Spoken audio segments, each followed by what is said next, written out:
नमस्कार, मैं doctor Ranjana Singh, consultant dietitian and the cosmetologist Ghaziabad से। आप लोग सोचते होंगे कि जापान के लोग इतना यंग और इतना एनर्जेटिक कैसे होते हैं, क्योंकि वो अपनी सेहत में एक राज को ऐड करके रखते हैं और उसका नाम है कोएंजाइम Q10।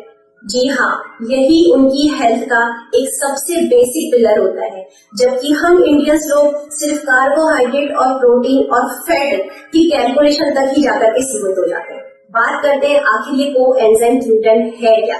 देखिए, हमारा शरीर बहुत सारी सेल्स से मिलकर के बना होता है। इस सेल्स में माइटोकॉन्ड्रियाज होते हैं और माइटोकॉन्ड्रिया को सेल्स का पावर हाउस के नाम से जाना जाता है, जिसमें कोएंजाइम Q10 खुद से जनरेट होता है। ये हमारी बॉडी खुद बनाती है।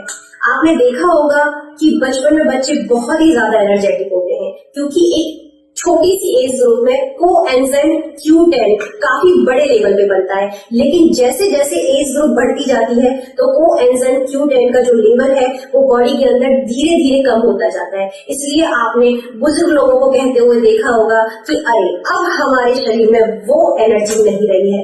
लेकिन आजकल के बुजुर्ग नहीं, ये हमारी यंग जनरेशन के लोग भी कह रहे हैं कि अब हमारे शरीर में वो एनर्जी नहीं रही है। क्यों? क्योंकि कोएंजाइम Q10 एक तो स्ट्रेस लेवल की वजह से, एक डाइट को हम प्रॉपर वे में नहीं ले पाते हैं उसकी वजह से कोएंजाइम Q10 एक जल्दी एज ग्रुप में बढ़ना कम हो गया है।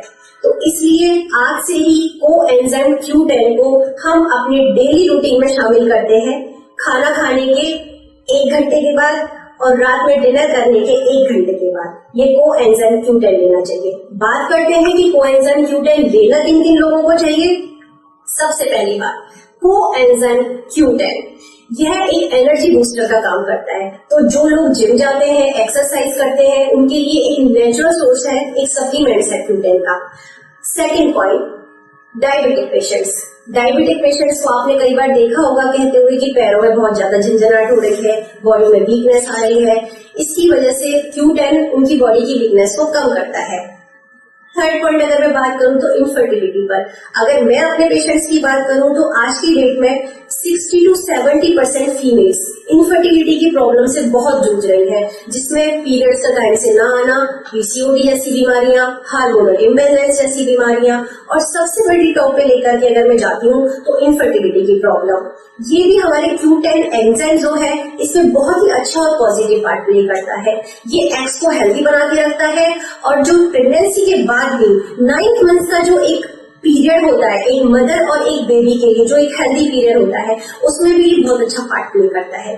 तो मैं कहूंगी अगर आपको एक बहुत ही अच्छा एनर्जेटिक बन के रखना है, अपने इम्यून सिस्टम को स्ट्रॉन्ग बना के रखना है, या फिर इनफर्टिलिटी के लिए जो भी महिलाएं जूझ रही हैं उनको एक बहुत ही अच्छा स्वास्थ्य के लिए पार्ट प्ले करना है, तो उसके लिए आप Q10 एंजाइम को अपनी डाइट में, अपने सप्लीमेंट्स में एक पर डे के हिसाब से शामिल करें। स्वस्थ रहें और स्वस्थता को बनाए रखें। धन्यवाद।